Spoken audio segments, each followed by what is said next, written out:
Assalamualaikum warahmatullahi wabarakatuh. Bismillah, alhamdulillah, wassalatu wassalamu ala rasulillah wa ala alihi wa ashabihi wa man tabi'ahum ila yaumil qiyamah, amma ba'du. Bapak-bapak, saudara-saudara sekalian yang dimuliakan Allah Subhanahu wa taala, pada kesempatan malam yang baik ini, mari bersama-sama kita panjatkan puji dan syukur kita kehadirat Allah Subhanahu wa taala atas segala kenikmatan yang telah diberikan oleh Allah Subhanahu wa taala kepada kita semua. Salah satunya adalah keringanan langkah kita untuk sampai ke masjid sholat berjamaah, dan alhamdulillah diberikan kemampuan dan kemauan untuk sama-sama mencoba untuk mengkaji ayat-ayat Allah Subhanahu wa taala. Salawat serta salam semoga senantiasa tercurah pada junjungan kita Nabi Muhammad sallallahu alaihi wasallam. Kita akan melanjutkan kajian kita tentang ini lanjutan dari yang sebelumnya, yaitu dari ayat 24 sampai 39. Yang sebelumnya kita berbicara atau mendapatkan penjelasan mengenai iblis dan bagaimana iblis itu tidak mau ketika diminta atau diperintahkan oleh Allah Subhanahu wa taala untuk bersujud hormat kepada Nabi Adam. Nah, kita semua sudah hafal ceritanya ya. Jadi Nabi Adam itu ketika berada di satu tempat yang disebut dengan jannah. Pada pertemuan sebelumnya kita bahas jannah itu apa. Ya, ada yang mengatakan itu surga seperti surga yang akan ditempati orang-orang mukmin nanti. Ada juga yang menyebutkan jannah itu adalah taman di satu tempat yang hanya Allah Subhanahu wa taala yang tahu. Nah, ini nanti ceritanya tentang bagaimana Nabi Adam itu diperintahkan oleh Allah Subhanahu wa taala, wa qul nas wa a'udzu billahi minasyaitonir rajim, wa qul ya adam uskun anta wa zawjukal jannah wa kula minha ragadan haitsu syi'tuma wa la taqraba hadhihi syajarata fatakuna minadz zalimin. Wa la taqraba, dan janganlah kalian berdua mendekati hadhihi syajarata, pohon ini, fatakuna minadz zalimin. Kalau mendekati maka akan ada konsekuensi. Di sini dimulai dengan al-qurbu wala taqraba. Al-qurbu maknahu adalah ad-dunu, mendekat atau dekat. Wal manhiyu anhu wa al-aqlu min thimari syajarah. Lihat bahasa Al-Qur'an. Wala taqrabu hadhihi syajarah, jangan mendekati pohon ini. Itu kira-kira yang dilarang itu apakah mendekati saja atau memakan? Pasti yang dimaksud di situ mendekati dan memakan buahnya.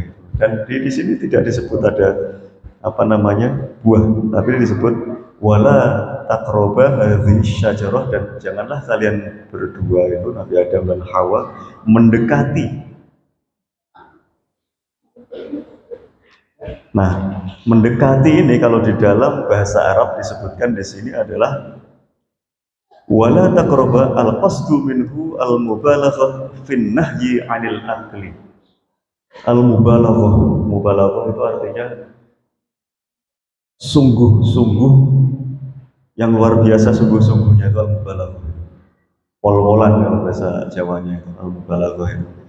Pol-polan fin nahyi, di dalam melarang. Jadi melarangnya itu sampai tidak boleh mendekati, apalagi lebih daripada mendekati. Idz fin nahyi 'anil qurbi minasyai'i qat'un liwasilati talbisi bihi, karena dengan melarang mendekat ini memutus mata rantai atau wasilah atau jalan untuk bisa sampai kepada apa yang dilarang itu. Ini persis sama dengan perintah kita untuk tidak mendekati zina. Di dalam Al-Quran itu tidak ada, atau tidak ini ya, ayatnya lah gitu. Ayatnya yang berisi larangan tentang zina itu kan wala taqrabuz zina, ya kan? Janganlah kalian mendekati zina. Fanaha anil qurbi minaz zina liyaqta'a al-wasilah ila irtikabihi wa ya al-qurbu minhu. Jadi dengan dilarang untuk mendekati, itu tujuannya adalah untuk memutus mata rantai, memutus kemungkinan-kemungkinan supaya kita itu tidak bisa sampai ke sana. Jadi ini kalau misalnya nih ada orang terlalu pinter gitu, misalnya zina kan ini apa namanya yang dilarang kan mendekati gitu. Nah, gitu. Kalau memahami ayat secara tekstual, yang dilarang di situ mendekati, bukan melakukan. Tapi kalau orang yang tahu tentang usul fikih, ini dia akan langsung paham bahwa mendekati saja tidak boleh, apalagi melakukan.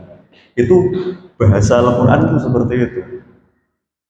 Jadi dengan kalimat mendekati itu berarti segala sesuatu yang memungkinkan orang tersebut sampai kepada yang dilarang itu merupakan larangan juga. Gitu. Kalau dalam fikih, salah satu dasar di dalam pengambilan hukum itu ada namanya saddu dzara'i. Saddu dzara'i itu menutup jalan yang bisa menyebabkan seseorang itu sampai pada sesuatu yang haram. Dan saddu dzara'i itu jalannya itu pun diharamkan. Sama seperti ma la yatimul wajib illa bihi fahuwa wajib.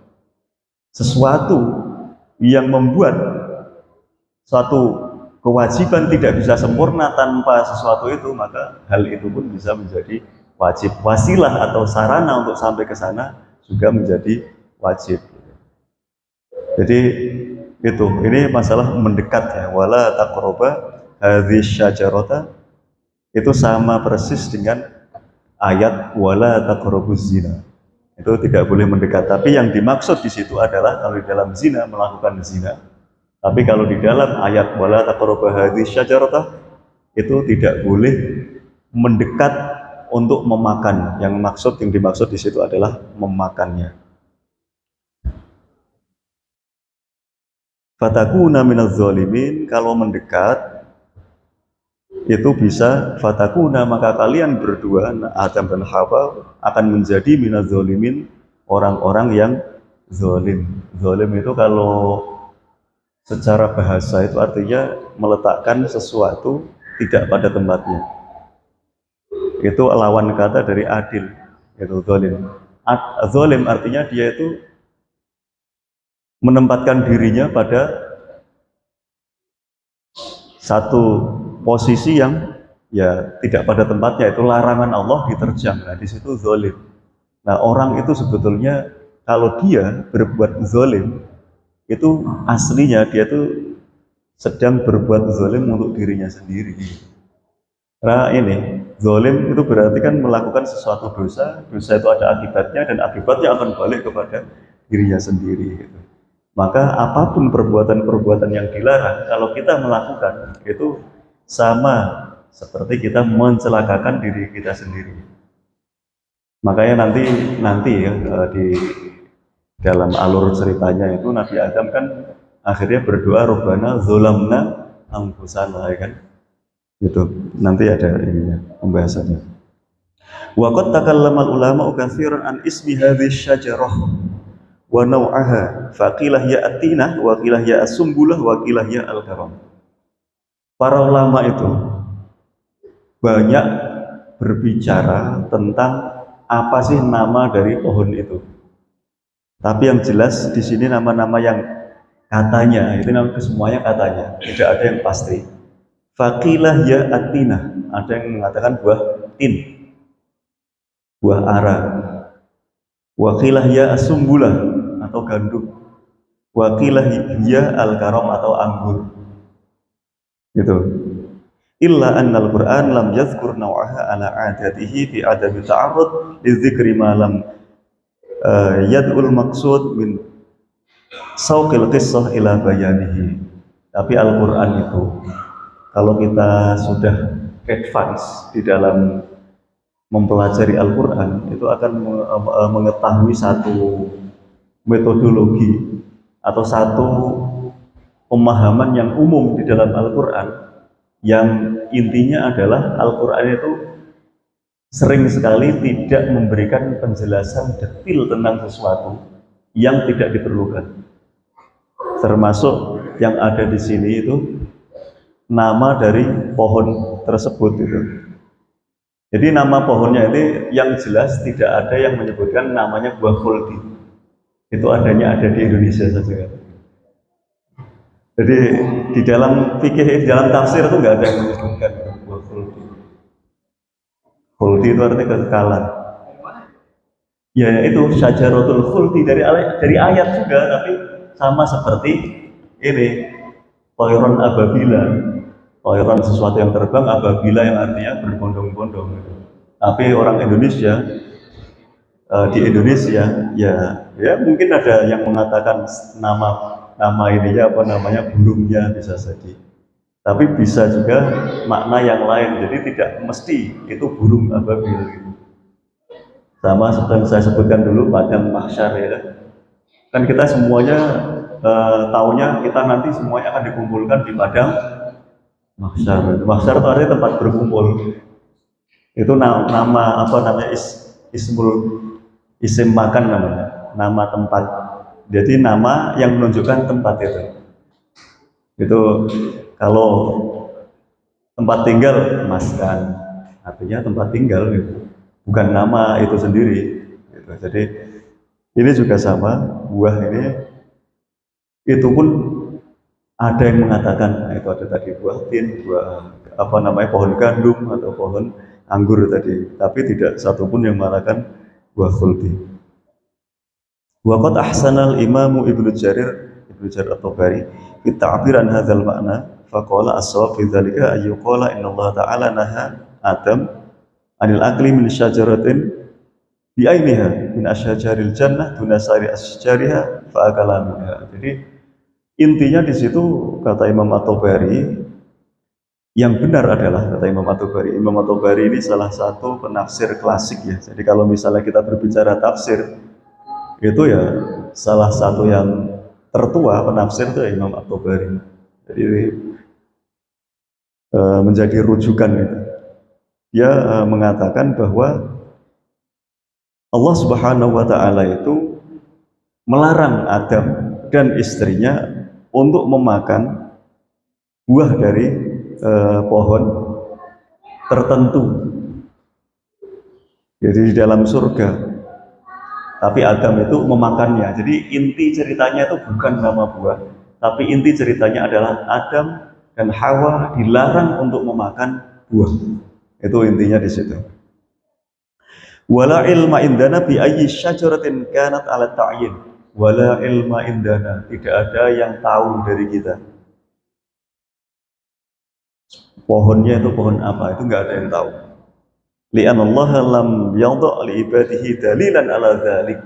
Karena Allah Subhanahu wa taala tidak pernah menjelaskan nama pohon tersebut. Fil Qur'ani, di dalam Al-Qur'an tidak dijelaskan, wala fis sunnatis shahihah, dan juga tidak ada di dalam hadis sahih.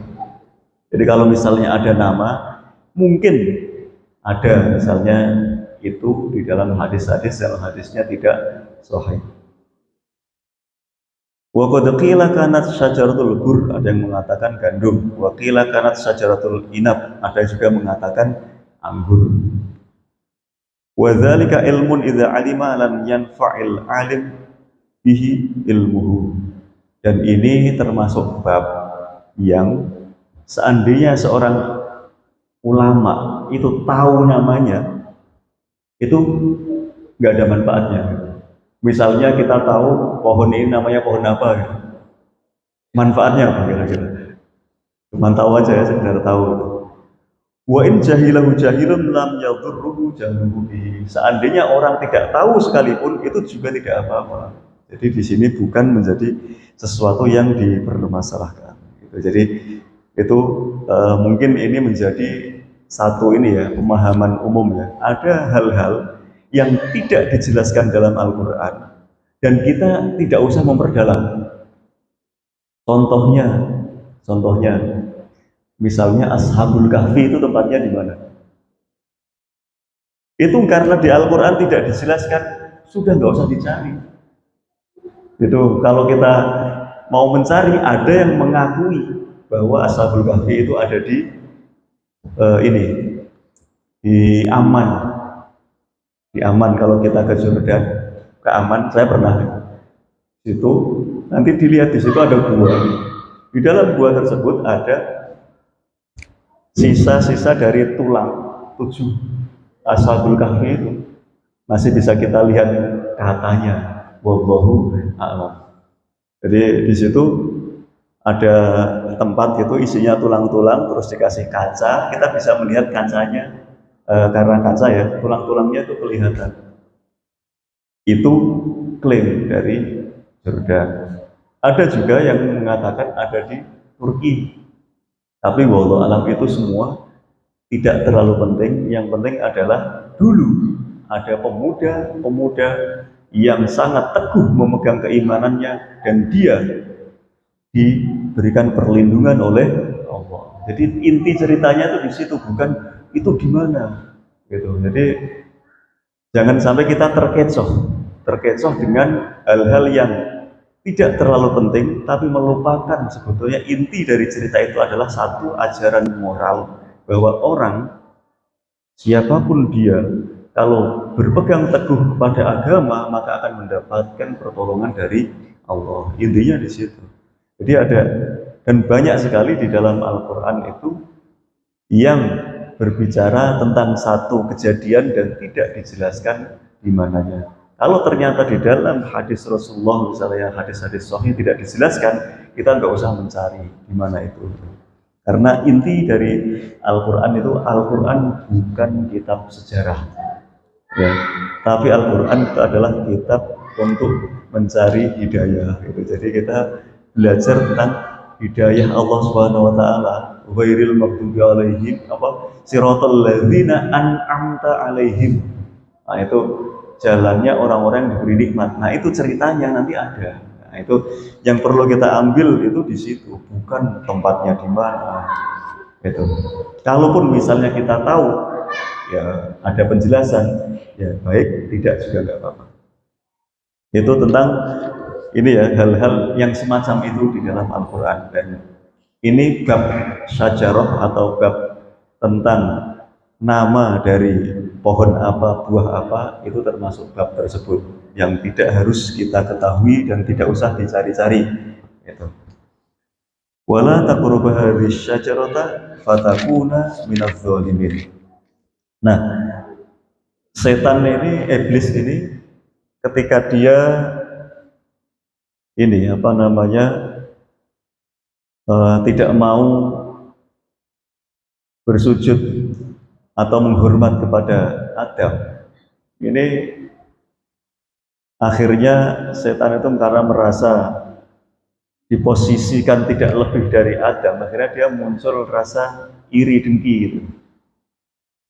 Terus akhirnya dia berupaya sedemikian rupa supaya Nabi Adam itu celaka.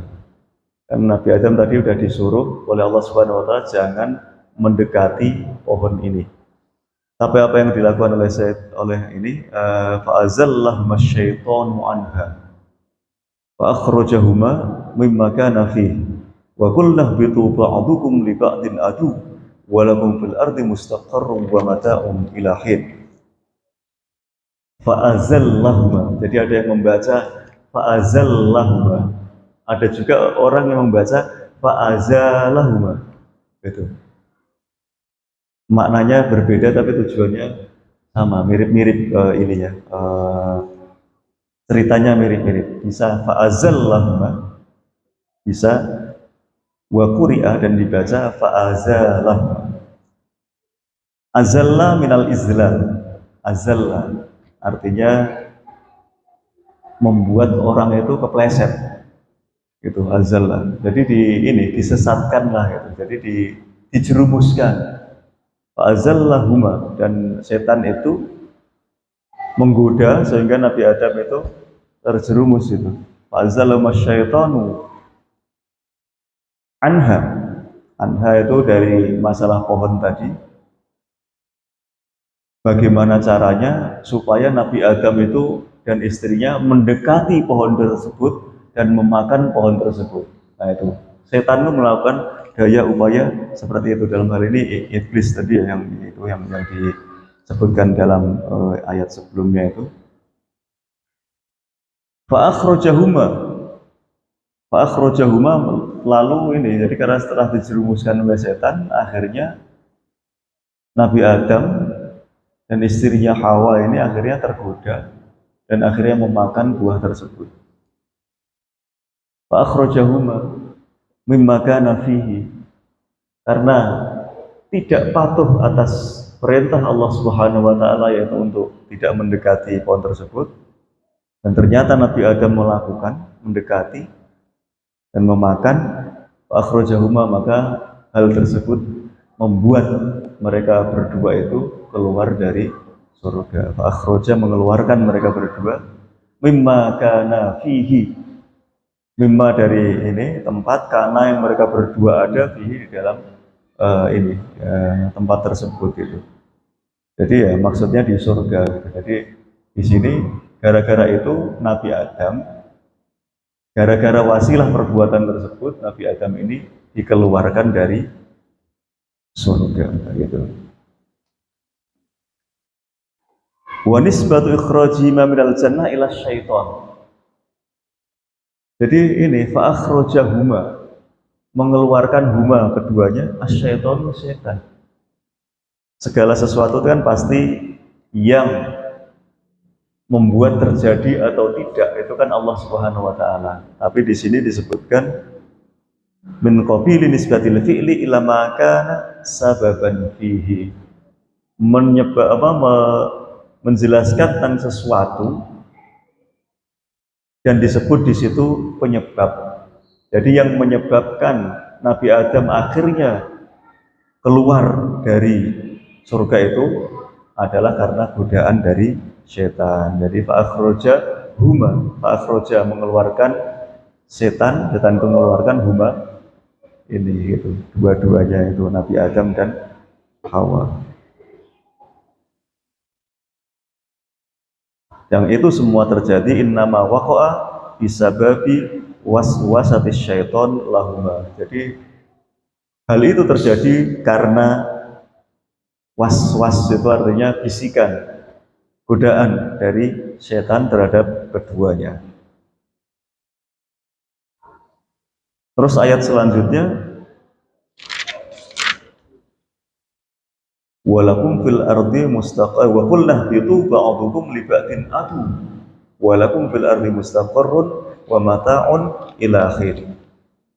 Wa qulna bitu, dan kami katakan, Allah mengatakan, ihbitu ba'dukum li ba'din adu. Al-hubud, ihbitu, al-hubud an-nuzul min a'la ila asfal. Ihbitu, jadilah itu. Ba'dukum li ba'din adu. Satu sama lain menjadi musuh.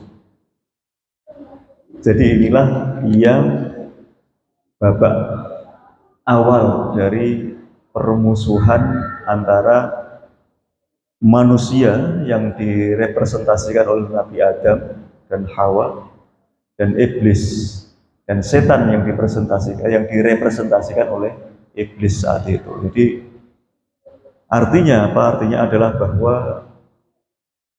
setan iblis itu adalah musuhnya Nabi Adam dan turun-temurun sampai ke kita. Ini perlu dipegang ya, dipegang dalam arti kita mempelajari itu, oh ini ada akarnya. Ternyata setan itu kan musuh. Dan kita harus sadar itu bahwa setan itu benar-benar musuh gitu. Karena kadang-kadang kita ini tidak menyadari bahwa sesungguhnya setan itu adalah musuh. Kadang kita mulut kita mengatakan seperti itu, tapi perilaku kita itu belum tentu selaras dengan itu. Maka dalam Al-Quran itu sampai dibuat ada ayat yang sangat jelas. Ini yang menunjukkan bahwa setan itu adalah memang benar-benar musuh dan kita disuruh untuk benar menjadikan setan itu sebagai musuh kita, jangan sampai menjadi teman gitu. Wal adawah manha at-tanakur wa tanafur bil qulub. Ba'dukum li ba'din adu. Menjadi musuh, dan permusuhan itu di dalam tafsirnya adalah at-tanakur wa tanafur bil qulub. Jadi kalau disebut permusuhan itu adalah saling mengingkari, saling membenci bil qulubi dengan hati. Kalau kita bermusuhan itu harus melibatkan hati. Kalau misalnya tidak melibatkan hati, cuma ngomong saja tapi hatinya tidak, itu bukan permusuhan yang sesungguhnya. Itu bisa terjadi dalam kehidupan kita. Kadang-kadang kita dengan seseorang gitu, kita bilang ini karena orang tersebut tidak baik, untuk menunjukkan kita tidak berteman dengan dia, kita ikrar dengan mulut kita, saya bukan teman dia gitu.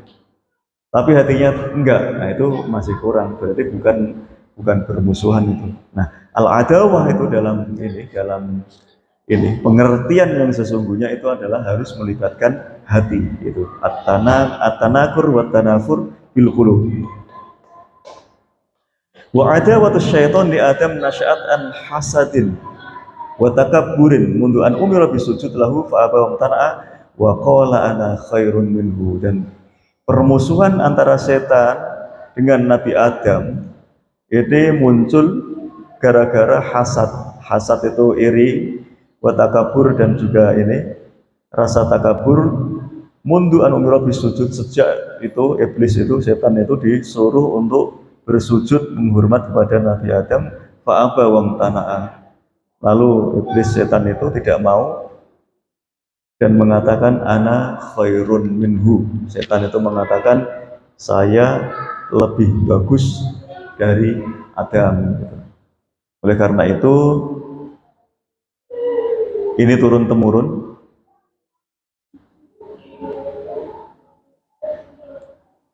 Dan Allah Subhanahu wa taala yang menjelaskan ya, dalam ayat Al-Qur'an itu, auzubillahi minasyaitonir rajim, innasyaitona lakum aduwwun fattakhizuhu aduwwa.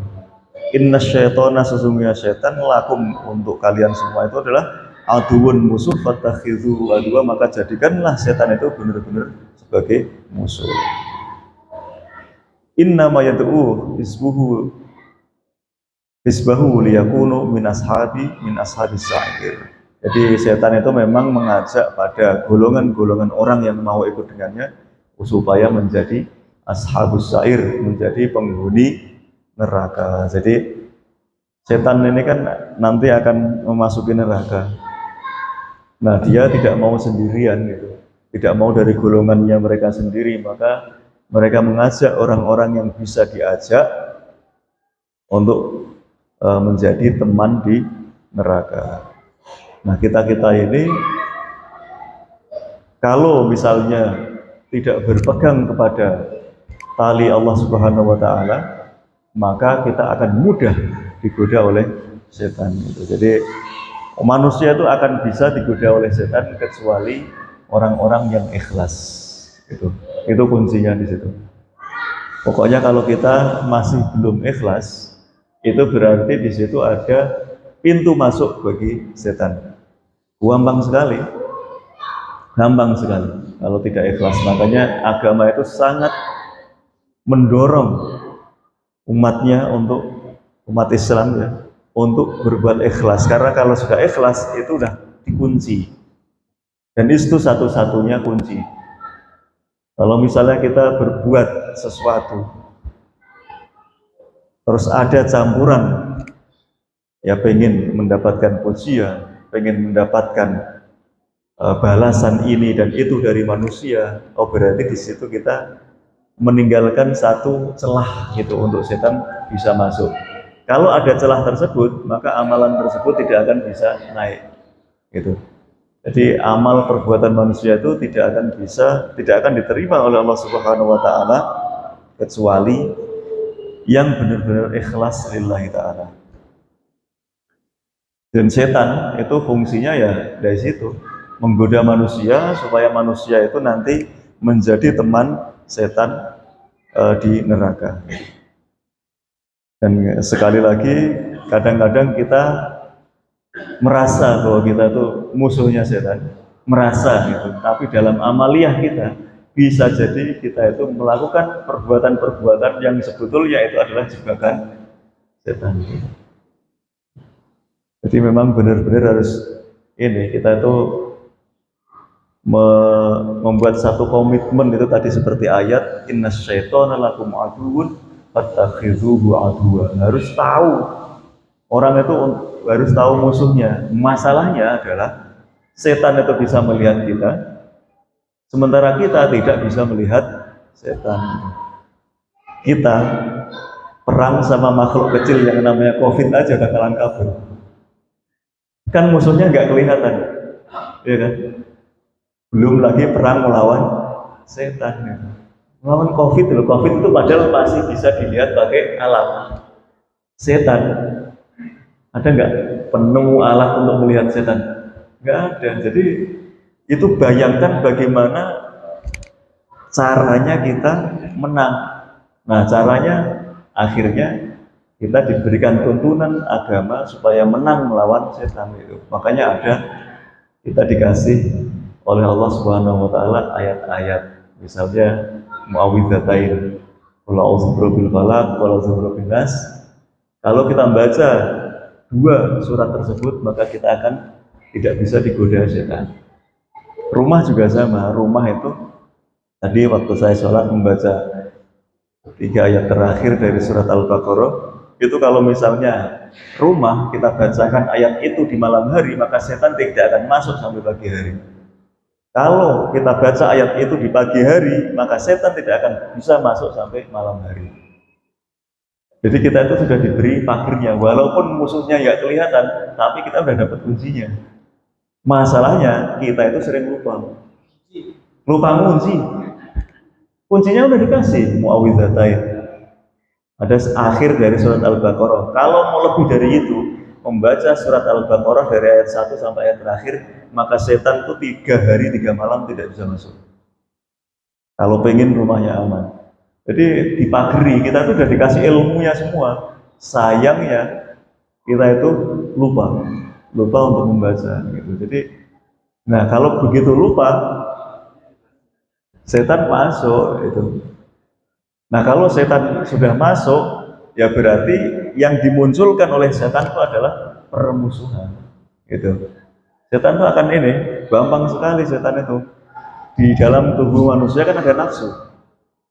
Nah nafsu itulah yang akan menjadi ya satu unsur nanti. Di situ masuk dari situ nafsunya di ojo-ojoi itu, akhirnya ya sudah. Nafas. Jadi nafas itu kalau tidak dididik dia akan menjadi temannya setan. Jadi nafas harus dididik. Kalau nafas ini dididik dia menjadi bisa membedakan baik dan buruk, menjadi akal. Kalau akal ini nanti dididik lagi dia menjadi apa istilahnya tuh ruh. Nah, ruh inilah yang bisa meninggikan derajat manusia. Kalau sudah lebih lagi namanya sir. Namanya kalau misalnya pernah mendengar kalau misalnya kita ada nama wali disebut, itu biasanya yang menyebut qaddasallahu sirruh, ya kan? Semoga Allah mensucikan sirnya. Sir itu di atasnya ruh. Jadi awalnya nafas, akal, roh, di atasnya lagi namanya sir. Nah, manusia itu punya potensi itu, nafas itu selalu mendorong untuk berbuat yang jelek. Inna nafsal ammaratun bisu. Itu. Qad aflaha man zakkaha wa qad khaba man dassaha, itu nafas. Manusia itu semuanya punya itu. Nah, setan itu pintu masuknya dari nafas yang tidak dididik. Tapi nafas ketika dididik, sholat, ibadah dan sebagainya itu sebetulnya semuanya itu dalam kerangka mendidik nafas supaya menjadi tingkatannya tidak rendah lah gitu, naik gitu, sampai ke yang disebut dengan sir itu. Itu walakum fil ardi mustaqarrun wa mata'un ilahin. Dan Nabi Adam ini dan istrinya fil ardi mustaqarrun, ini menetap di bumi ya, wa mata'un, dan melakukan segala sesuatu di bumi ya, ilahin, sampai ini batas waktu yang ditentukan. Al mustaqar maudhi'ul istiqrar wastaqar, berarti tempat untuk menetap. Wal mata'u ismun lima yustamta'u bihi min ma'kalin wa masyrabin wa malbasin wa hayatin wa unsin wa ghairi. Wa mata'un ilahin, mata itu artinya melakukan segala sesuatu yang berkaitan dengan kehidupan. Min ma'kalin, makan, wa masyrabin, minum, wa malbasin, pakai pakaian, wa hayatin, hidup, wa unsin, hidup, berinteraksi satu sama lain dengan baik, wa ghairu dzalika, dan hal-hal yang lain. Ilahin wal hinu juz'un minaz zaman ghairu muhaddatin bihad. Jadi umur manusia itu tidak ada yang tahu. Wa mata'un ilahin, dan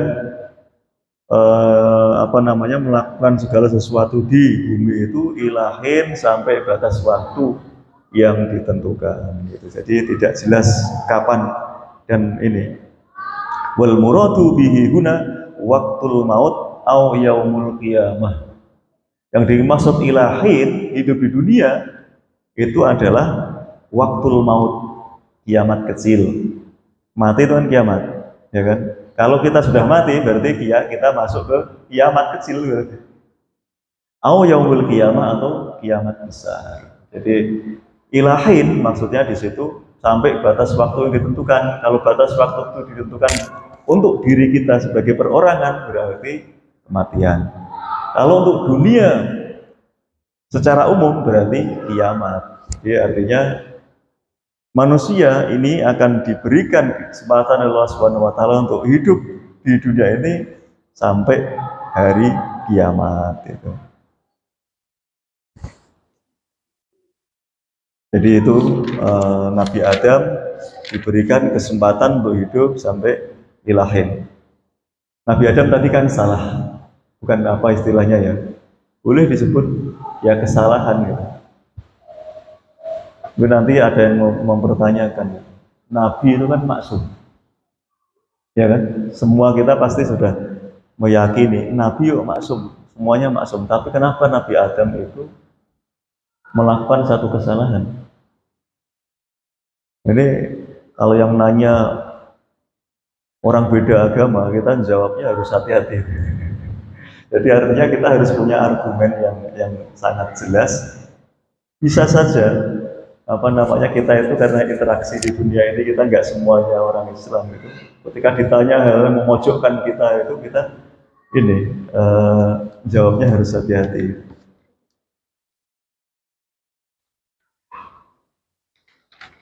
Terus Nabi Adam kan tadi salah ya.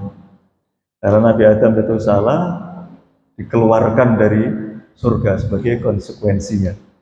Terus fatalaqqa Adamu min rabbi kalimatin fataba alaihi innahu huwat tawwabur rahim. Fatalaqqa, at-talaqqi fil asli at-ta'arrud lil-liqa. Talaqqa itu sebetulnya aslinya bahasanya secara bahasa artinya menemui. Tapi dipakai di sini dalam arti menerima. Liqa itu artinya kan pertemuan. Talaqqa berarti bertemu. Tapi yang dimaksud di sini adalah Wastu'mila bimakna akhdzus syai'i wa qabuluhu, mengambil atau menerima sesuatu. Fatalaqqa, menerima sesuatu, mir rabbihi, dari Rabb, kalimatin. Apa yang diterima? Kalimatin. Kalimat apa? Kalimat itu wal kalimatu jam'u kalimah. Kalimatin itu jamak, mufradnya adalah kata-kata kalimah. Wa ya al-lafdhah al-mawdu'ah li makna, susunan redaksi yang ada maknanya, itu kalimat. Dan kalimat tersebut dijelaskan di dalam ayat yang lain, di dalam surat Al-A'raf. Qala rabbana zalamna anfusana wa illam taghfir lana wa tarhamna lanakunanna minal khasirin. Ini doa yang dahsyat karena yang mengajarkan langsung Allah. Ini kalimatin itu ditafsirkan dari ayat yang lain dalam surat Al-A'raf. Kalimat di situ yang dimaksud adalah Rabbana dzulamna anfusana wa illam taghfir lana wa tarhamna lanakunanna minal khasirin. Gitu. Nah, setelah Nabi Adam mengatakan itu, fataba alaihi, maka Allah Subhanahu wa taala menerima. Taba alaihi, kalimat taba itu bahasa Arab itu gandengannya apa itu bisa berubah makna. Taba kalau ketemu ala itu artinya menerima taubat. Kalau taba ketemu an itu artinya bertaubat, memohon ampun dari. Gitu. Jadi kalau di sini fataba alaihi, maka di sini diberikan maaf, diberikan ampunan Allah Subhanahu wa taala. Innahu huwat tawwabur rahim, karena sesungguhnya Allah itu tawwabun, maha menerima taubat, rahimun, dan juga ini apa namanya, sangat belas kasih gitu. Jadi akhirnya Adam itu diampuni Allah Subhanahu wa taala setelah mengucapkan doa tersebut. Ini juga menjadi pelajaran bagi kita semua, karena ini adalah doa, ini yang disebut dengan doa yang maksud, doa yang bukan dikarang, tapi memang tidak ada di dalam Al-Quran. Doa yang paling nomor satu derajatnya adalah doa-doa yang seperti ini. Sama seperti doa yang tadi yang kita baca dalam sholat tadi di akhir dari surat Al-Baqarah itu juga termasuk doa yang manjur, dan insya Allah pasti, insya Allah diterima Allah Subhanahu wa taala, karena itu ajaran dari Allah langsung. Jadi mungkin ini yang untuk hari ini. Selanjutnya nanti kita masih sedikit sebetulnya, tapi kita lanjutkan pada pertemuan selanjutnya. Semoga kita bisa mengambil pelajaran dari peristiwa Nabi Adam itu, dan bisa mengambil pelajaran juga bahwa permusuhan ini sudah mengakar, dan jangan sampai kita berdamai. Jadi kalau kita sudah berdamai berarti kita mengkhianati ya leluhur kita. Kalau kita berdamai dengan setan berarti kita mengkhianati leluhur kita Nabi Adam. Rangka Isya, mari kita tutup dengan doa kafaratul majlis. Subhanallah wa bihamdihi, asyhadu an la ilaha illa anta, astaghfiruka wa atubu ilaik. Demikian, assalamualaikum warahmatullahi wabarakatuh.